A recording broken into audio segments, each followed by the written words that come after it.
So when it comes to these scales where quantum mechanics and general relativity interplay, we're blind.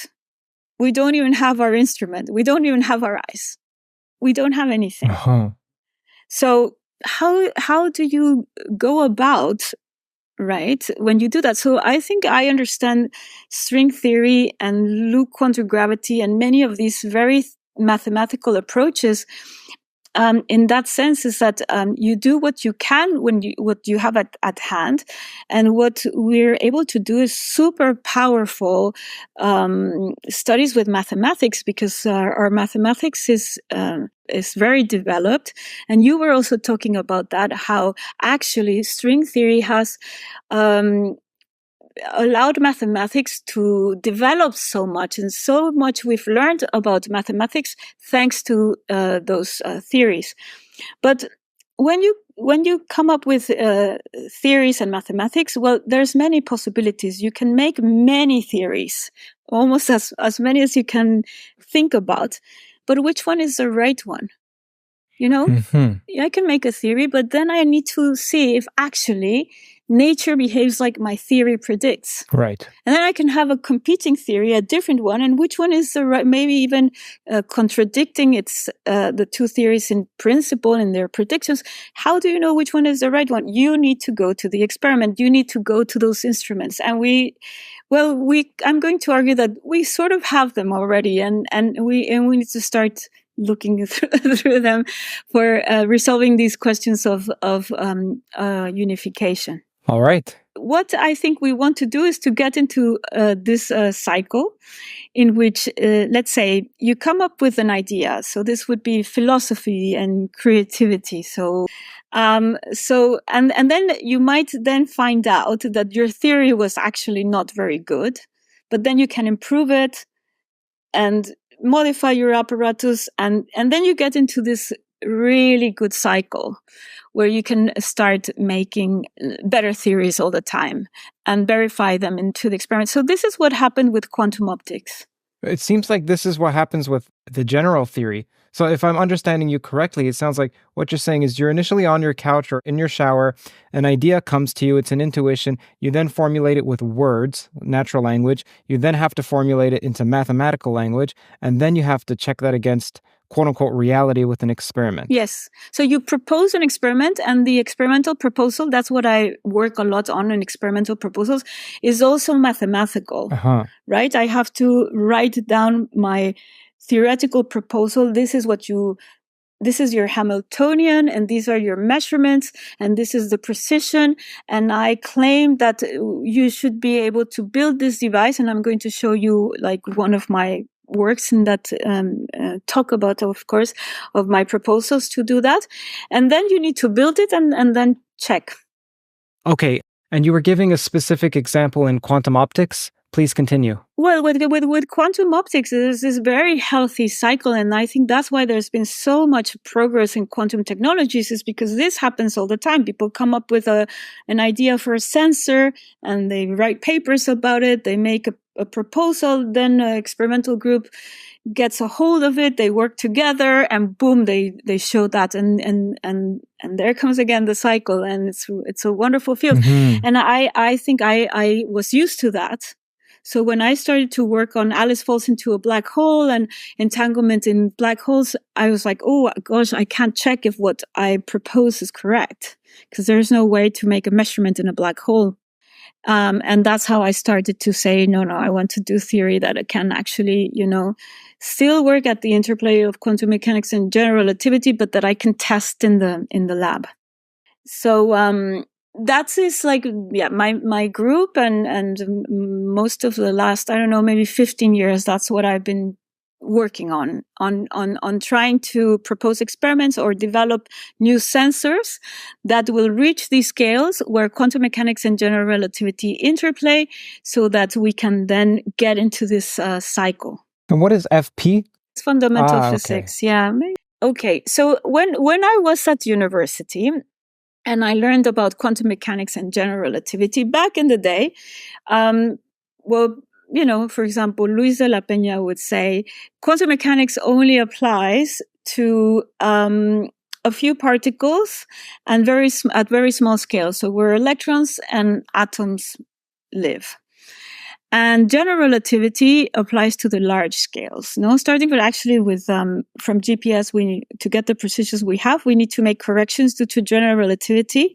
So the proper time on Earth is different from the proper time in a satellite, and you need to make corrections to have the precisions that we have in GPS. So it would start, like, say, from those kind of scales onwards. I mean, we know that general relativity doesn't really apply to all these scales because, the rotating curves of galaxies, the observations there contradict the predictions of general relativity, and from there, like, the whole of the idea of dark matter comes about. No, so it doesn't really apply. But let's say generally you're a student and you're told quantum physics applies to the very small and general relativity to the very big. Now, because of this circle that I was telling you about, now the experiments in quantum technologies they developed amazingly and now completely challenged this picture. And I want to tell you a lot about that. So I'm going to talk about three things. One is long range quantum entanglement. So what are the longest distances at which we can prepare superposition states or entangled states and so on? And how can we study such situations? And what can we learn about the interplay of quantum mechanics and general relativity through long-range quantum experiments? Then high sensitivity. Actually, when I started to work on using quantum theory, I wanted to, measure some relativistic effects.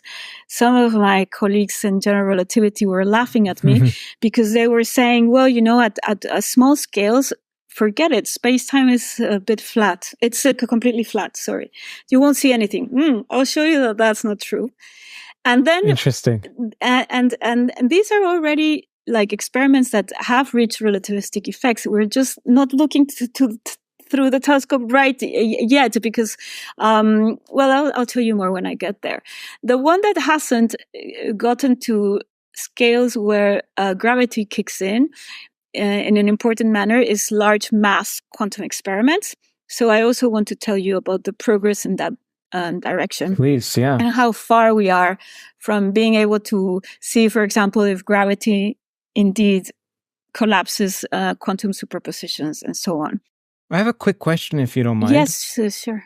So with GPSs, they're using an atomic clock, I presume, which is something that's a quantum phenomenon, and then they have to correct because of general relativity. So do people see that as an interplay between general relativity and QFT or quantum mechanics there? I'm going to actually go into the details of the question that you just asked me. I have a slide on that, so it's like a really wonderful question right to the point.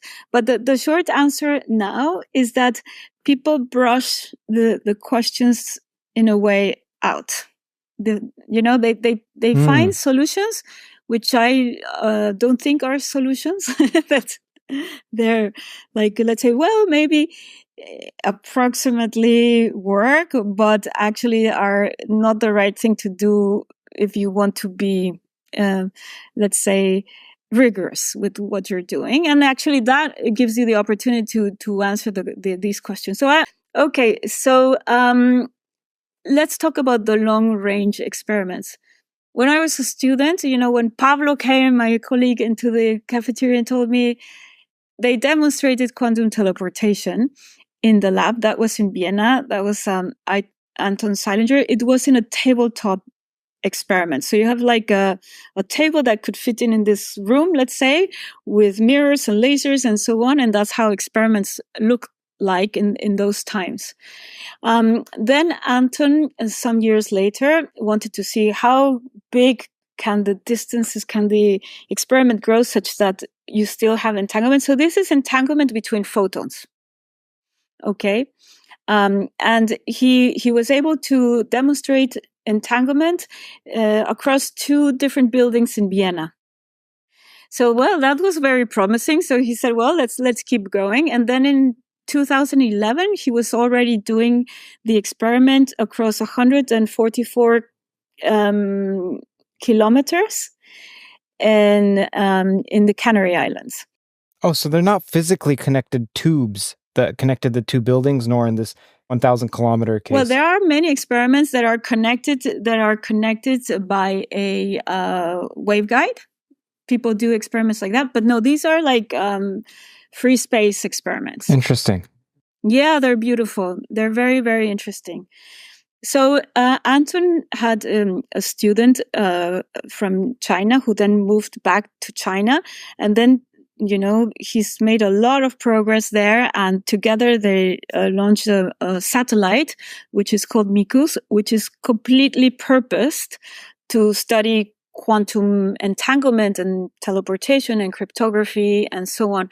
So they launched it in 2016.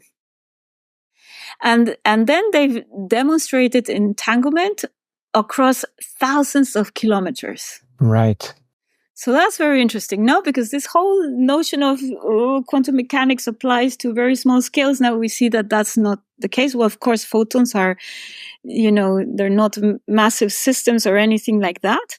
But already, I think this starts showing that this division of what are the scales where quantum applies and where it's different, maybe in some senses, as we first thought it would be, no?